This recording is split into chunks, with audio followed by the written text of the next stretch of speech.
41º vídeo da leitura da Bíblia, 5º vídeo da introdução particular aos livros do Novo Testamento, falando agora do Apocalipse. O Apocalipse, abre parênteses, a palavra grega que significa revelação, fecha parênteses, é obra do apóstolo João, que escreveu no fim de sua vida, mais ou menos no ano 100, sob a forma de uma carta dirigida às igrejas da Ásia Menor.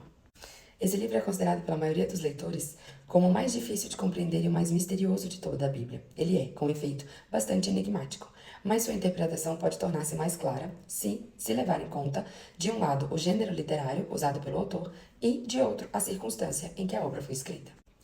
A situação dos cristãos da Ásia era, naquela época, das mais críticas. As perseguições já tinham começado. Por outro lado, muitos cristãos que esperavam uma próxima libertação pelo retorno glorioso de Cristo verificavam com tristeza que esse retorno demorava e que seu termo era quase indefinidamente adiado. Tomados de angústia, começavam a perder a esperança de encontrar um dia a independência religiosa. O apóstolo João, fazendo de seu livro uma mensagem de reencontro e de encorajamento, e ao mesmo tempo um manifesto contra o paganismo reinante, quer anunciar aos seus leitores a inevitável oposição do mal e do bem sobre a terra, e predizer a vitória de Deus, decisiva e certa, embora realizada no sofrimento e na morte. Para esse fim, ele lança mão de um recurso literário muito usado entre os judeus desde há 2 séculos aproximadamente, do qual se pode ver um exemplo no livro de Daniel. Esse gênero literário foi chamado de gênero apocalíptico, porque apresenta aos olhos do leitor uma série de visões ou revelações muito simbólicas, tendo um sentido oculto. Não se trata de dar uma descrição antecipada de acontecimentos futuros, mas de apresentar uma mesma realidade sob vários símbolos diferentes.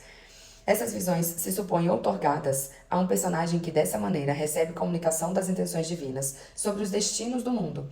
Tudo isso é feito numa linguagem intencionalmente figurada e misteriosa, para provocar uma atenção mais viva do leitor.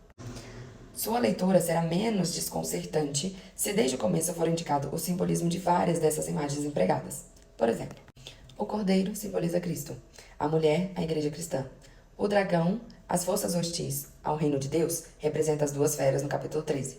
O Império Romano e o culto imperial, a fera do capítulo 17. Simbolizando Nero, a Babilônia e a Roma pagã, são as vestes brancas, a vitória, o número 3,5, coisa nefasta ou caduca. Entretanto, esses símbolos não são exclusivos. O Cristo é às vezes mostrado como o filho do homem ou um cavaleiro. O Apocalipse não deve, portanto, ser tomado como uma história contemporânea escrito, entre aspas, no tempo futuro. Abre parênteses, verbo, fecha parênteses. Ele não é tampouco uma revelação clara e definitiva do futuro. É uma mensagem sobrenatural, abre parênteses, velada em símbolos, representando tanto o passado como o presente e o futuro, fecha parênteses, concernente a um período indefinido que separa a ascensão de Jesus da sua volta gloriosa. Ele anuncia aos fiéis a impossibilidade de escapar à luta e ao sofrimento, às perseguições e ao fracasso aparente no plano terrestre, a realidade da salvação que lhe será concedida no meio de suas obrigações, e a vitória final, obra de Cristo ressuscitado, que venceu a morte. Acrescentando minhas palavras carraqueirões. Então o Apocalipse, ele é extremamente interpretativo. E talvez por isso, algumas pessoas fiquem tão abaladas quando leem o Apocalipse, porque elas não interpretam. Vamos, um dia, chegar nas interpretações de Apocalipse. Momento aprendizagem advindo da palavra de Deus. Outorgada. Algo que foi alvo de outorga, que recebeu permissão, concessão, aprovação, permissão. Concernente, que tem relação, que cabe a algo ou a alguém. No sentido bíblico, refere-se a algo de grande importância.